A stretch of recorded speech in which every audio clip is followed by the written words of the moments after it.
Sorry for the bother. The thing is, he began. The moment I learned the truth, I was filled with surprise, gratitude toward my father-in-law, and a sense of liberation. My name is Charlotte. Born in April, surrounded by the gentle scent of blossoming flowers, as my name suggests. Since then, 45 years have passed. I've devoted my life to my family as a wife and a mother, cherishing each day.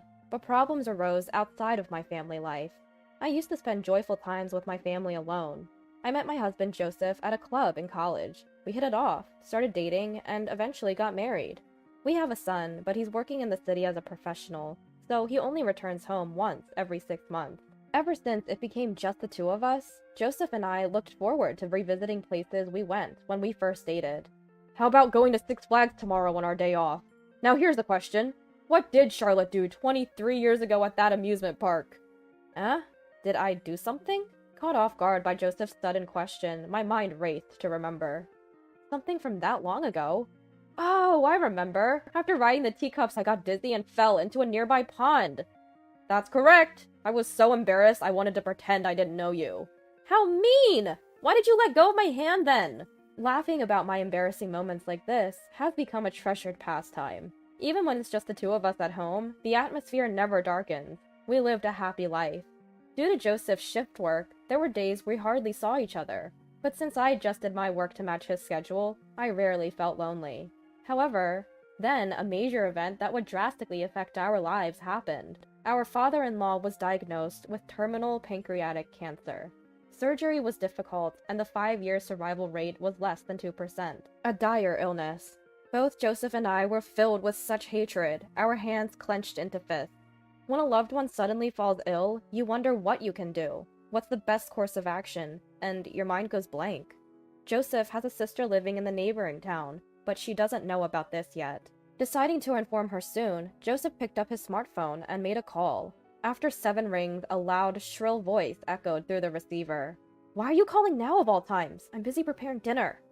We have something important to talk about. We'll come over tomorrow evening. Despite her complaints about the sudden development, this wasn't the time to worry about such things. After conveying the necessary information, Joseph hung up. Joseph normally didn't pay much mind to his free-spirited sister-in-law, who rarely shows up at family gatherings and doesn't quite mesh well with his personality. But this time, things were different. The next day, we hastily took the day off and headed to her house. When we rang the doorbell, her husband, not the friendliest of individuals, was the first to answer. He opened the door without changing his expression and looked at us with an intimidating stare. Not a pleasant feeling. In the living room, she cast a cold glance at us. Despite not having seen each other for 6 months, she treated us worse than strangers. Amidst this, Joseph fixed his intense gaze on her. Then, as he informed her about their father's illness, she uttered unbelievable words from her mouth. So what? You came all the way here to say that? The sickness is Dad's fault. Don't tell me you came here expecting me to take care of him. Instead of expressing sadness about her father's illness, she seemed more concerned about avoiding any inconvenience to herself. It was my first time seeing a daughter look down on her father, who didn't choose to get sick, and I felt embarrassed for her as a fellow human being. My anger peaked, and even my parents, who had planned to talk calmly, were getting worn down. That's too much. You're his daughter, aren't you? Even though a loved one is suffering, you can be so indifferent? If the roles were reversed, you would definitely be upset. I thought she would reflect a bit on what I said and quiet down, but I underestimated her. Don't talk nonsense! There's no rule that says I have to look after him because I'm his daughter. If you're so concerned about it, why don't you do it? Joseph is his child, just like I am. Indeed, my husband Joseph is also father-in-law's child, and it's not right to put the responsibility on sister-in-law alone. Because she's so irresponsible, I thought she should step up and take care of father-in-law at a time like this. But people like her are good at justifying their behavior.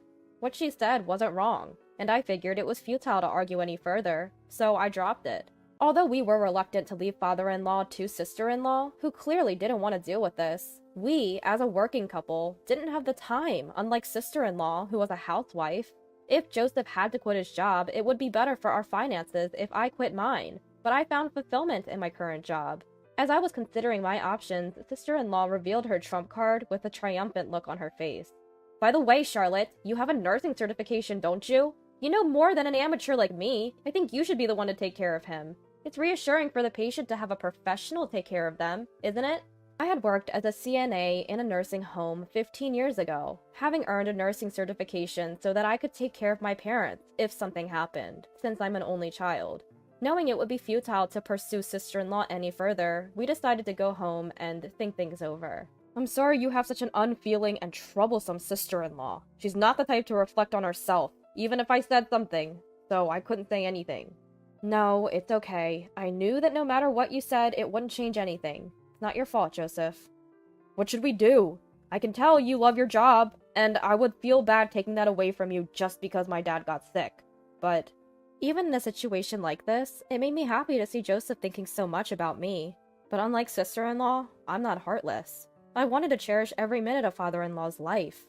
It's okay, don't worry about me. I can figure out my job situation later. The most important thing is I met you, thanks to your dad, so I want to express my gratitude. Holding Joseph's hand, I saw his eyes welling up with regret. Let's face this together. Seeing Joseph's expression lighten a bit, I geared up to tackle the bigger problem.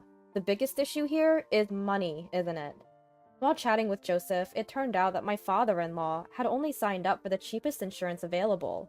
That meant the guaranteed expenses would be minimal, and we'd have to pay out of pocket for necessities. Well, his daughters definitely won't offer to chip in, he said. And they should be contributing more if they're not going to help take care of him. Their lack of dependability was disheartening, even though I hadn't expected much to begin with. Caring for a sick person requires mustering up your own motivation when it's at rock bottom. It's not an easy task. It was a battle against myself.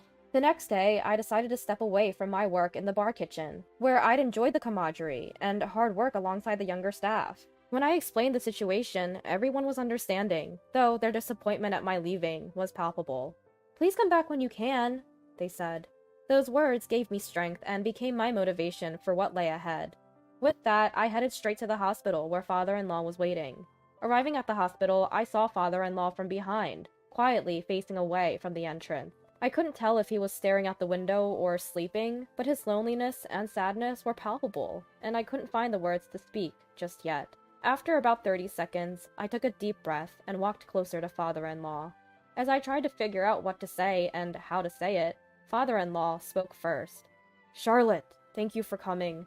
I'm sorry to be such a burden." His face softened as he greeted me, but quickly his eyes filled with worry, and his expression darkened. He was so considerate, despite his illness, and it angered me that his own daughter, sister-in-law, couldn't bother to be here. "Please, let me know if there's anything I can do for you." I knew I couldn't understand the pain of his illness, but I wanted to support him as best as I could. Once I'd finished my morning chores, I'd take a 40-minute journey to the hospital each day. I'd always driven to work, but now I opted for the bus to maximize my time with father-in-law, even if it meant cutting into my sleep. The bus rides were soothing, providing a brief respite and rejuvenation for the challenging days ahead. As I watched father-in-law's vitality diminish day by day, I devoted my heart and energy to making him comfortable. The medical procedures, including IVs and medication, were necessary, but not simple. Unlike a routine IV for a cold, a catheter had to be placed near his heart via a surgical incision below his collarbone. The sight was distressing, but it was the best we could do for a father-in-law who wasn't a candidate for surgery. "Try this," I offered, handing him a Walkman. Father-in-law loved karaoke and had even won local competitions with his amazing voice. He used to practice daily by singing along to his CD player, but his hospitalization had put an end to that. Wanting him to keep his passion for music alive, I loaded his favorite songs onto the Walkman as a gift. He immediately put on the headphones and pressed play. His face instantly brightened. "I thought I wouldn't be able to listen to music anymore. Thank you so much. Now I have to win another karaoke competition when I get discharged." Seeing father-in-law smile, I felt a bit relieved. Even amidst the unfamiliar hospital atmosphere and daily tough treatments, father-in-law never complained. In fact, he was more worried about me. "Sorry for causing you trouble and expenses. I wish we had traveled more with you and Joseph. I've always wanted to go to that place." Then he took out his mobile phone and showed me a picture. There, countless lavender flowers were blooming in all directions. "Wow, that's beautiful." "This place used to be nothing but fields, but after urban development, it turned into such a beautiful spot. This flower is my favorite." Seeing father-in-law's eyes sparkling, I wanted him to get better even more urgently. From then on, I decided to stop by a florist before going to the hospital for father-in-law, who loved flowers. After you left, I felt lonely, but having flowers around changes things. I found myself talking to the flowers, and the nurses looked at me like I was strange. We had a good laugh over this. 2 weeks later, a feeding tube was attached to father-in-law, who had been eating normally until then. You could visibly see his body turning more yellow. His voice, calling my name, lost its energy. I had to suppress my fear and act strong, which was tough. I hadn't expected him to become bedridden in just 2 weeks after the cancer diagnosis. I was painfully aware of the dreadfulness of the disease. I wanted to say, "Stay strong, Dad," but I knew he would be the most frustrated. He probably didn't want to admit that he was weak, and would be blaming his body for not listening to him. His smile, showing strength at times, was a saving grace for me. I would often excuse myself to the restroom, unable to hold back my tears.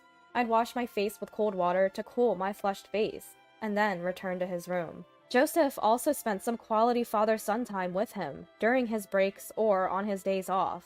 I would enjoy some quiet time alone at a cafe in the hospital during those moments. Father-in-law, who was always kind to me, seemed even happier when talking with his son. So I decided to give them as much time together as possible. An hour later, when I returned to the room, the two were discussing insurance money.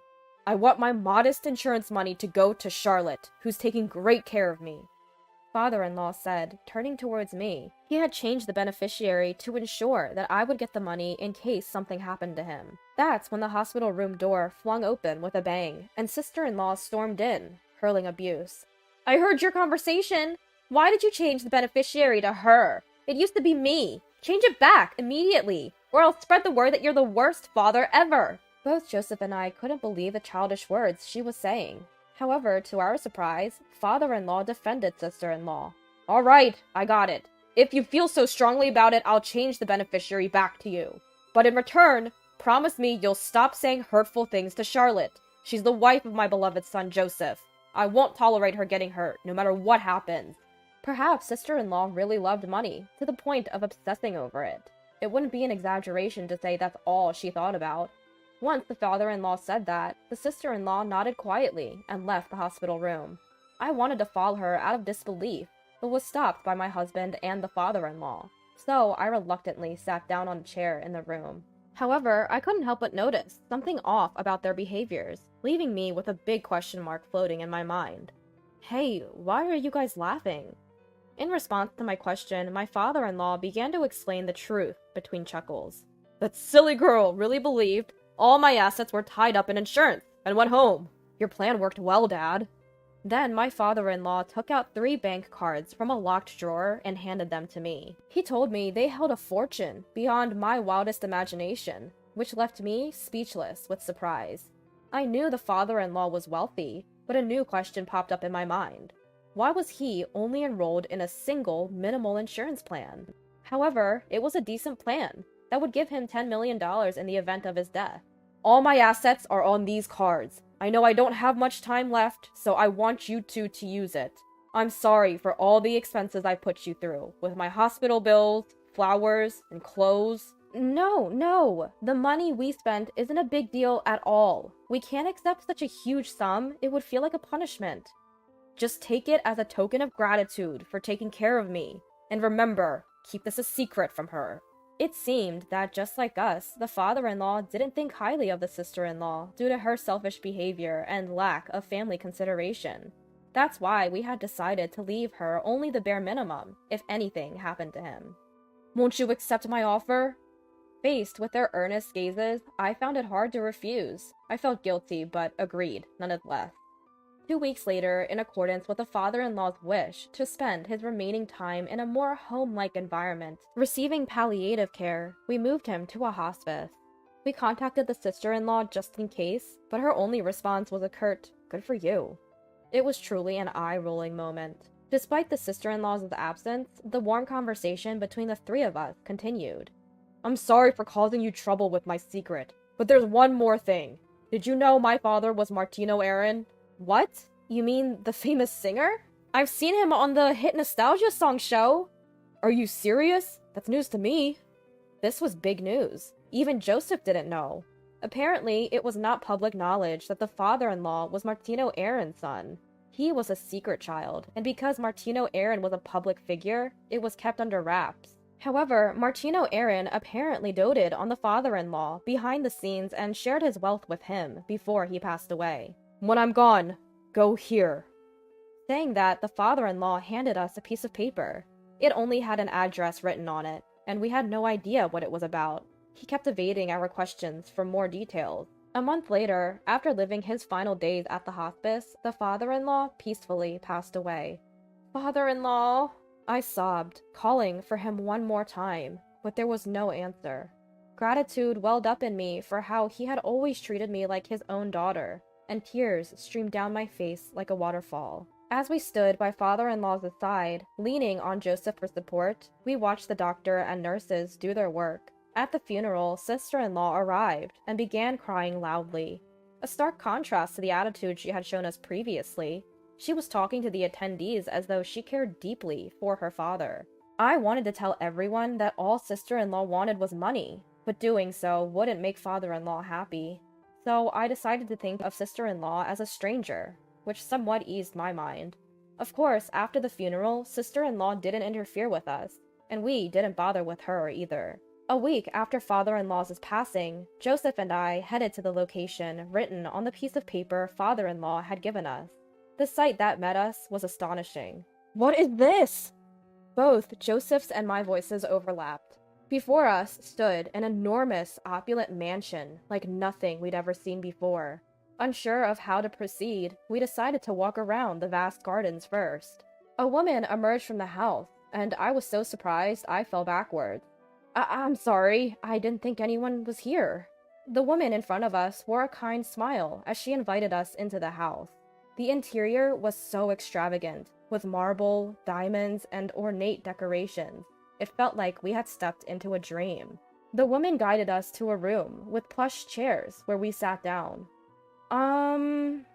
As I hurried to understand the reality of the situation, the woman began to speak slowly. "I've been the caretaker of this house. Your father owned this place and used it to entertain his friends from time to time.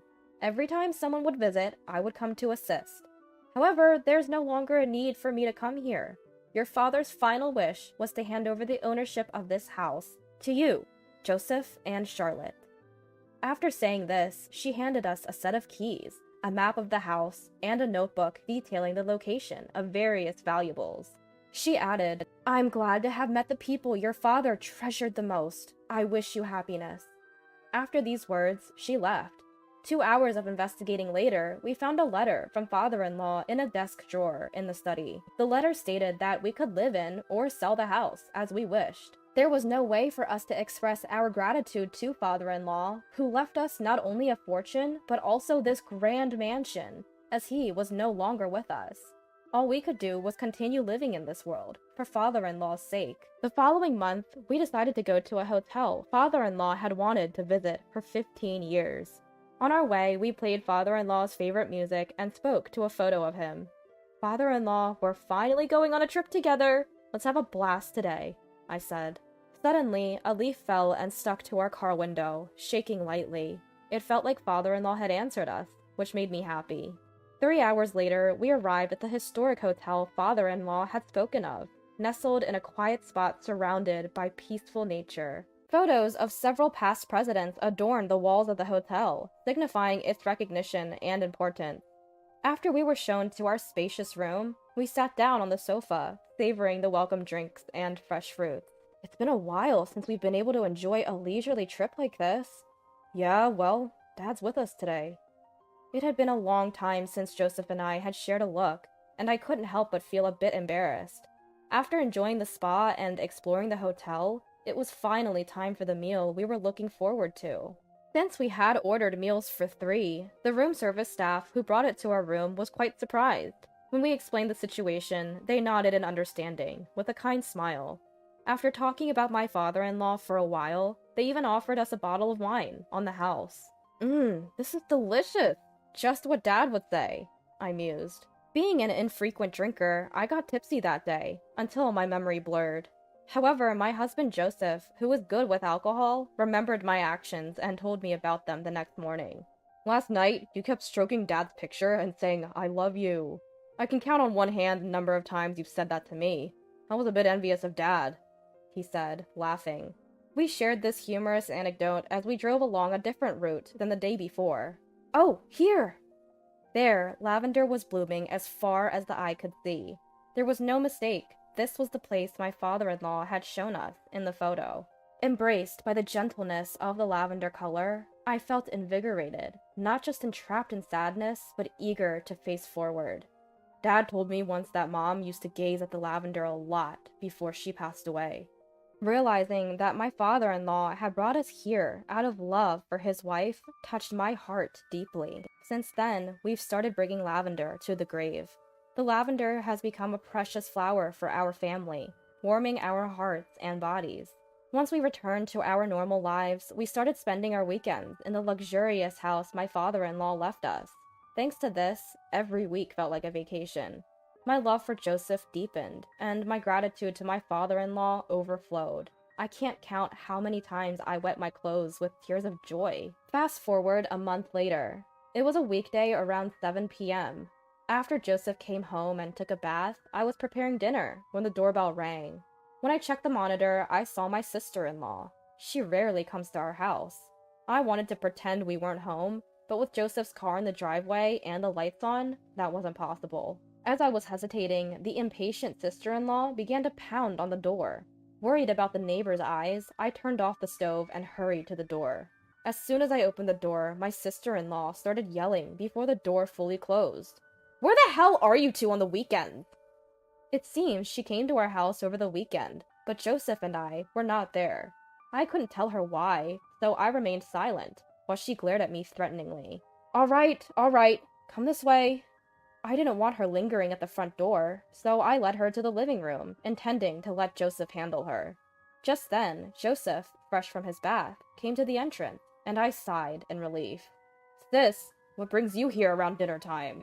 I appreciated Joseph's forthright approach as I watched the two of them. He led her to the living room, and the conversation continued. "I came to light incense for Dad at the family altar over the weekend, but you two were nowhere to be found." Her self-righteous tone still irked me.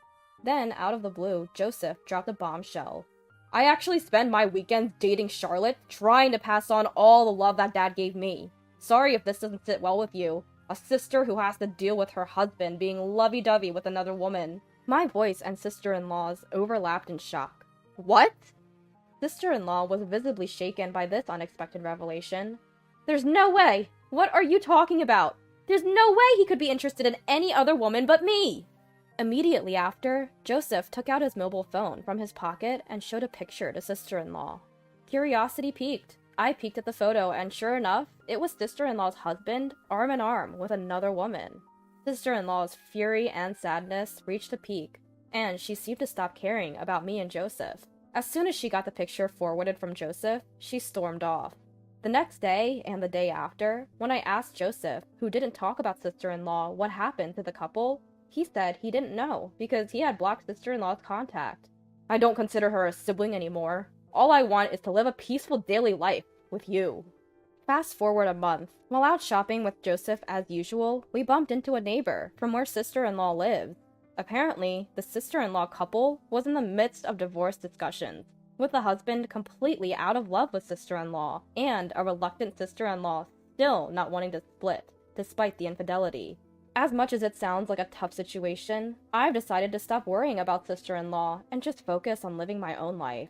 As long as I have Joseph, I have nothing to fear. Father-in-law always used to say, the key to happiness is to laugh a lot and sing out loud. I'm going to go back to my old job soon, but I plan on adhering to father-in-law's advice and enjoying life to the fullest, even for father-in-law's sake. Joseph and I both love to sing, and we've promised to participate in a karaoke competition together. Our goal? To make it to the same podium that father-in-law did, to reach the top, as we let our singing voices resonate towards the heavens.